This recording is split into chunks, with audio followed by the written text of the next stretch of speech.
Olá pessoal, esse aqui é o Giro Optare, um informativo quinzenal com uma curadoria e análise das principais notícias sobre o envelhecimento nos últimos 15 dias. A ideia é trazer o que deu o que falar nesse período e por que é importante a gente saber disso.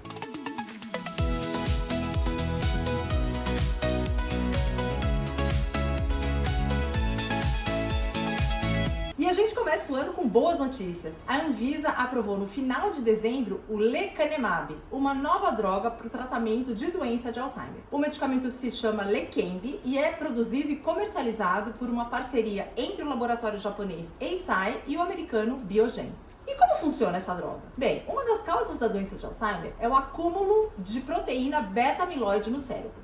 A beta-amiloide é normalmente encontrada no organismo. Mas quando ela se acumula, ela forma placas tóxicas que interferem na comunicação entre os neurônios, levando à morte celular. E o que o lecanemab faz? Ele é um anticorpo monoclonal, um tipo de imunoterapia que promove a limpeza dessas placas do cérebro. E o que dizem as evidências? Os resultados do estudo Clarity mostrou uma redução de quase 30% na progressão da doença ao longo de 18 meses. Vejam, não estamos falando de cura, mas de desacelerar a doença. Isso já é um ótimo caminho, né? Mas será que é tudo cor-de-rosa nesse cenário do lecanemab? Não. Primeiro, ela só pode ser usada por pacientes com comprometimento cognitivo leve ou doença de Alzheimer em estágio inicial, com comprovação por biomarcadores, que seria a presença de determinadas proteínas no sangue ou no líquor. Portanto, não é um tratamento para todo mundo. Segundo, há ressalvas em relação à sua segurança. Foi observada a ocorrência de hemorragia e edema em alguns casos, num quadro chamado de anormalidade de imagem relacionada à amiloide, ou área. E por último, tem a questão do custo, pessoal, que é altíssimo. Como a tecnologia usada para desenvolver a droga é super complexa, o custo anual do tratamento com lecanemab pode chegar a $50 mil, o equivalente a R$270 mil. Isso significa que as chances desse tratamento chegar ao SUS são bem remotas. Isso já vem se refletindo no perfil do usuário de lecanemab nos Estados Unidos, onde o FDA aprovou a droga em janeiro de 23. Uma análise dos dados do Medicare mostrou que o medicamento era utilizado por uma maioria de homens, brancos, em ambientes urbanos e com boas condições socioeconômicas. Os pesquisadores pontuaram que, abre aspas, a adoção inicial do lecanemab ainda parece ser marcada por disparidades raciais, étnicas e socioeconômicas. Essa dinâmica é consistente com um padrão histórico recorrente de acesso desigual a terapias inovadoras administradas por centros especializados, para surpresa de 0 pessoas, né? Isso diminui a importância da aprovação dessa nova droga? Claro que não. Por muito tempo, o que a gente tinha eram drogas principalmente para controle de sintomas. Então, a gente ter novos medicamentos que atuam diretamente na condição é realmente motivo para comemoração, mas seria muito melhor se ele fosse acessível para mais gente. Segunda notícia boa desse giro. Eu sempre digo que o melhor do Brasil são os brasileiros. E esse estudo conduzido pelo Centro de Estudos do Genoma Humano e Células-Tronco da USP, publicado na semana passada no periódico Genomic Psychiatry, prova exatamente esse ponto. O principal achado da pesquisa é que a longevidade extrema dos supercentenários estudados se deve à diversidade genética que existe no Brasil. Em outras palavras, o maravilhoso tudo junto e misturado da nossa população provavelmente possibilitou combinações genéticas que favoreceram algumas proteções e diminuíram alguns riscos, contribuindo para que essas pessoas vivessem mais, com saúde e qualidade de vida. E, gente, a gente faz esse conteúdo com muito cuidado, com muito carinho. Então, se você gosta, dá um like, deixa seu comentário, porque isso ajuda muito a fazer com que esse conteúdo chegue a outras pessoas. Eu sei que todo mundo diz isso, mas é verdade.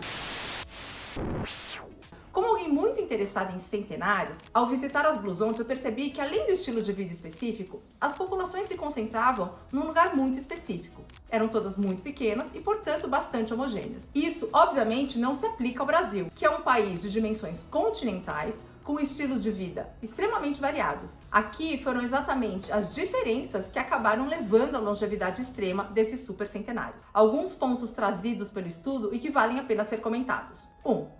O sistema imune dos supercentenários estudados era diferenciado. 3 supercentenários do grupo sobreviveram à Covid antes das vacinas e, depois de análise, observou-se que eles tinham um aumento de determinadas células de defesa altamente especializadas. Esse achado contradiz a tese de que, com o envelhecimento, o sistema imune fica obrigatoriamente debilitado. Segundo ponto, a manutenção celular desses indivíduos era preservada e se mantinha semelhante ao de pessoas jovens. Isso permite que os mecanismos responsáveis pela integridade das células continuem funcionando normalmente, driblando erros celulares que geralmente levam a doenças no envelhecimento. E 3, o perfil hormonal dos supercentenários também distou do resto da população idosa. Hormônios que costumam diminuir com a idade aparecem em níveis mais altos do que na população geral. Eu gostei muito de como o Science Daily descreveu o estudo do grupo da doutora Maiana Zatz. Abre aspas. Este artigo reúne o conhecimento atual sobre a biologia dos supercentenários com insights de uma coorte brasileira excepcional. Ao integrar descobertas genômicas, imunológicas e clínicas, os autores apresentam argumentos sólidos para expandir a pesquisa sobre longevidade para além das populações tradicionalmente estudadas e revelam padrões que permanecem invisíveis em grupos geneticamente homogêneos. Quem diria que a miscigenação, que torna o Brasil tão lindo e único, pode ser o segredo para a longevidade?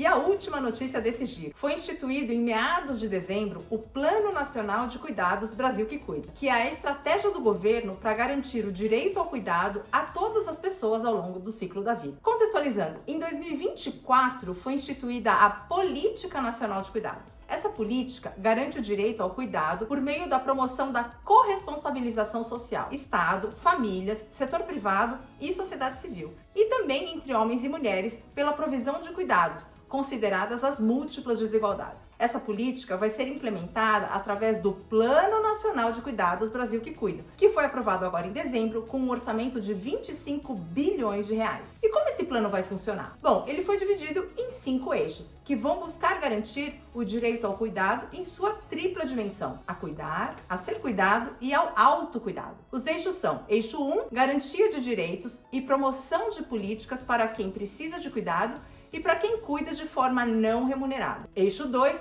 compatibilização entre trabalho remunerado, educação e necessidades familiares de cuidado. O eixo 3 diz respeito a trabalho decente para trabalhadoras domésticas e do cuidado remunerado. Eixo 4, reconhecimento e valorização do trabalho de cuidado em suas múltiplas expressões e transformação cultural rumo a uma organização social dos cuidados mais justa. E o eixo 5, fala da governança e gestão do plano de cuidados. Esse plano é importante porque não trata apenas do cuidado de pessoas idosas, mas de todo mundo que recebe ou proporciona cuidado. E ele aborda o cuidado de maneira transversal, como algo que perpassa diversas áreas e recai sobre diversas populações. Portanto, do mesmo jeito que a gente tem que pensar em como melhorar a forma como a gente cuida das pessoas que precisam, sem que esse cuidado prejudique a pessoa que cuida, é preciso pensar numa mudança de cultura. Passa por isso, gente, mudança de cultura. Num país que envelhece tão rapidamente como o Brasil, ter uma política de cuidados eficaz e abrangente é algo decisivo para o nosso futuro. Cabe a nós, como cidadãos, nos certificarmos de que ela vai ser implementada de maneira eficaz e que ajude toda a população brasileira. Essas e outras notícias você encontra aqui no nosso canal do YouTube e também no nosso Insta, Actare360.